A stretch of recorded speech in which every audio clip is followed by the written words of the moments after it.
السلام عليكم ورحمه الله وبركاته. ازيكم يا حبايبي؟ عاملين ايه؟ يا رب تكونوا بخير. بصوا النهارده هنعمل معاكم يعني جايبه فرخه مشويه حوالي كيلو ونص كده، تمام، صغيره.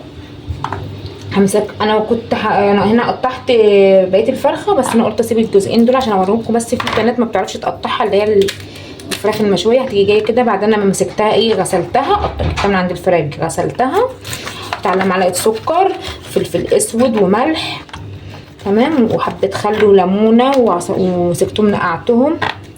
طماطمايه بتشيل الزفاره. بصوا انا مسكت الورك كده قسمته نصين، وهاجي جايه عند دي كده عاملاها كده. لو اكبر من كده هتقطعها 3، لو صغيره زي اللي في ايدي دي هتقطعها كده، تقسمها ليكي جامده كده عليها وانت بتقطعيها. بصوا هنعملها زي بتاع الفراخ اللي هو بيبيع الفراخ المشويه بالظبط. نعملها بتتبيله جميله. خلاص انا قسمتها نصين زي ما انتوا شفتوا. هاجي جايه هنا عامله فتحه هنا كده، وفتحه تانية هنا كده. دي هطول في فتحتها شويه كده، افتحها كده، تمام. هفصل العضمايه عن اللحم. وهنا الصدر نفس الكلام اهو. ده هيتقطع معايا كذا قطعه. ده اول قطعه، قطع صغيره زي اللي بتيجي من عند بتاع الفراخ. افتحيها كده عشان القلب كمان معاكي يستوي، تمام.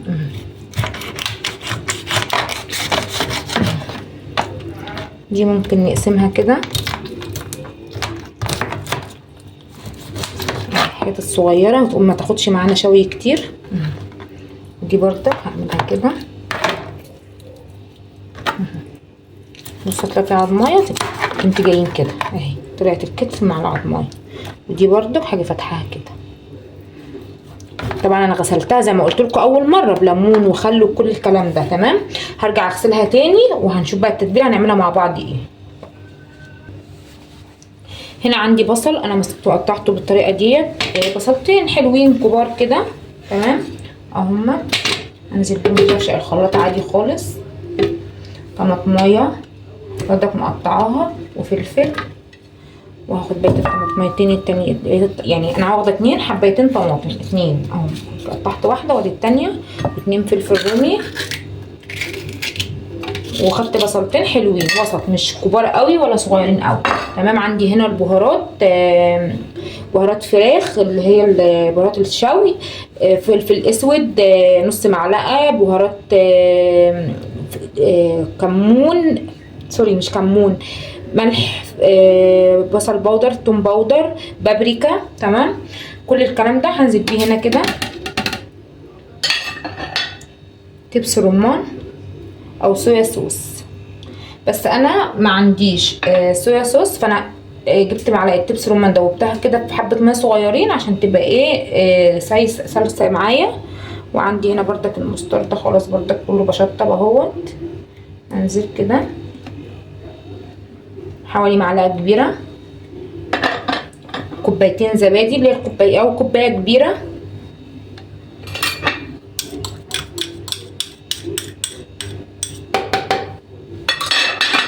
هضرب بقى كل الكلام ده في قلب بعضه وهنشوف بعد كده هنعمل ايه. خلاص كده خلصت الخليط اهو زي ما انتم شايفين. عايزه اقول لكم ريحه التتبيله دي جميله جدا،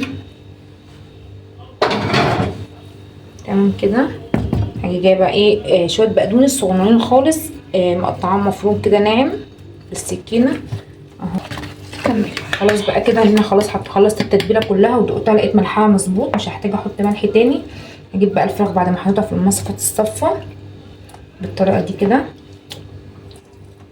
اهي كلها مقطعه حتت صغيره زي ما انتم شايفين، وشطفتها وغسلتها تاني بليمون، شويه خل صغننين، وحبه فلفل اسود وملح. الفلفل بيشيل الزفاره، تمام. والطماطم بتشيل الزفاره. حبه دقيق، كله كله كله تحطوا كده كل اللي عندكم عشان ما تبقاش ريحتها زفره ولا اي حاجه، يبقى طعمها حلو اهو. نزلت بيها كلها، حتى كان عندي كبده وانصه وقلب، كله كله كله شغال. نيجي قلبين عاملين كده. ثواني بس اشيل ده على جنب كده. زي ريحه الخلطه روعه. بصوا ولا صفيت التفل ولا صفيت اي حاجه، هي كلها سبتها كده تشرب من التتبيله بقلب بعضها. ممكن بقى لو انت مش مستعجله على تعمليها من بالليل وتبيتها في التتبيله، تقوم الصبح تلاقيها شاربه من التتبيله وزي الفل. لو عايزه تشيلها في اكياس تسيبيها تمسكيها تحطيها كده، بعد كده تجيبي اكياس لو انت عايزه تخلي يعني هتحفظيها في الفريزر، تعبيها في اكياس تلاجة او في اطباق فوم، وتيجي ماسكاها مغلفاها وحطاها في التلاجة، تيجي تطلعيها طلعها على يد من بالليل مثلا او بعد قبلها بساعتين او بساعه، تسيح من التلج، تمسكها تحطها على الشوايه تشويها في الفرن على شبكه في الفرن او في الشوايه بتاعه الفراخ المشويه. بصوا بقى انا كده هسيبها بقى تشرب من التتبيله قبل ما اجهز الصينيه والشبكه بتاعتي اللي انا هعمل فيها ايه، ان انا هحطها عليه، ان انا مستعجله بصراحه عليها، فانا ايه يعني هسيبها كده ال10 دقايق ولا 5 دقايق انا هجهز فيها بقيه الحاجه. هنا بقى هاجي نازله بشفشق الخلاط عشان الخليط اللي انا كنت ضرباه في الخلاط، شويه ميه سخنين اهو. عندي بقى عود قرفه، حبه ملح، فلفل اسود، ورق لورا، حبهان يدوا نكهه، والفراخ شغاله معايا في الفرن اهوت. وبعد كده بقى اي شبكه عندك ان شاء الله شبكه الفرن نفسها هتجيبيها اهوت زي دي كده مثلا، او شبكه الفرن بالصاجه بتاعتها اي حاجه، المهم تكون شبكه تمام. وهاجي جايبه بقى الفراخ كده بعد ما اتبلت، بسم الله الرحمن الرحيم اهو بالطريقه دي كده كده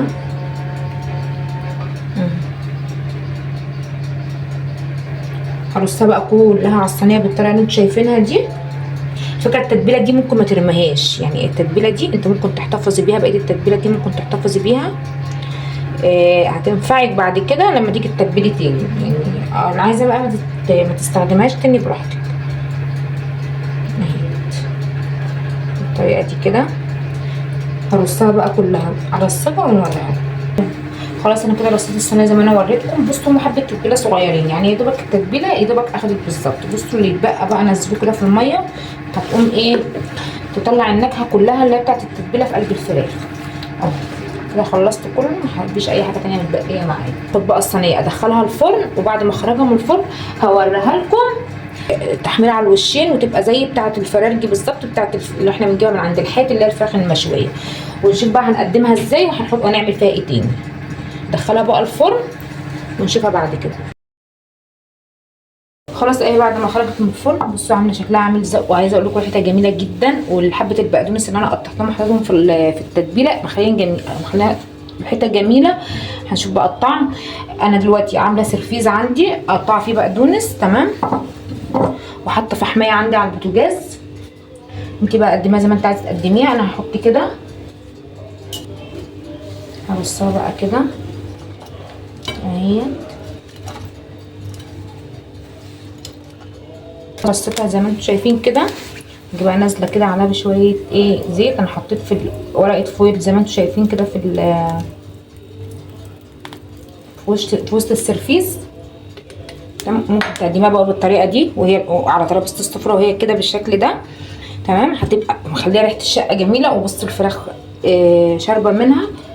جربوها بالطريقه دي وبصوا الفراخ مستويه. بصوا الفراخ مستويه ازاي، ما فيهاش اي لحم اي دهن ولا اي حاجه خالص. بصوا الفراخ مستويه وقلبها جميل ازاي. ما تنسونيش بقى في اللايك والشير واشتراك في القناه وتفعيل الجرس، وان شاء الله يوصلكم كل جديد مني. سبتكم في رعايه الله. السلام عليكم ورحمه الله وبركاته.